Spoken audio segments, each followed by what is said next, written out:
मैंने सुना है एक पुरानी अरबी कथा है। दो मित्र थे, एक अंधा और एक लंगड़ा। साथ रहते और साथ ही भीख मांगते। साथ रहना जरूरी भी था क्योंकि अंधा देख नहीं सकता था, लंगड़ा चल नहीं सकता था, तो अंधा लंगड़े को अपने कंधे पर बिठाकर चलता था। भीख अलग अलग मांगी भी नहीं जा सकती थी, साझेदारी थी। फिर जैसे सभी साझेदारों में झगड़े हो जाते, कभी कभी उनमें भी झगड़े हो जाते थे।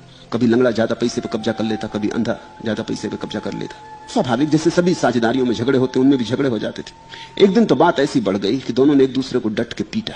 यह भी ठीक है, सभी धंधे में होता है। भगवान को बड़ी दया आई। पुरानी कहानी है, उन दिनों भगवान आदमी को ज्यादा समझता नहीं था।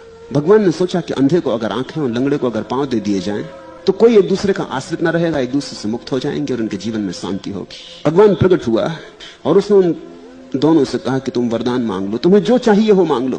क्योंकि स्वभावतः भगवान ने सोचा कि अंधा आंख मांगेगा, लंगड़ा पैर मांगेगा, मगर नहीं, आदमी की बात पूछो ही मत। उन्होंने लंगड़े को दर्शन दिया, पूछा कि तू मांग ले, तुझे क्या मांगना है।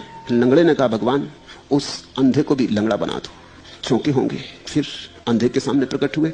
अंधे ने कहा, प्रभु उस लंगड़े को अंधा बना दो। दोनों एक दूसरे को दंड देने में उत्सुक थे।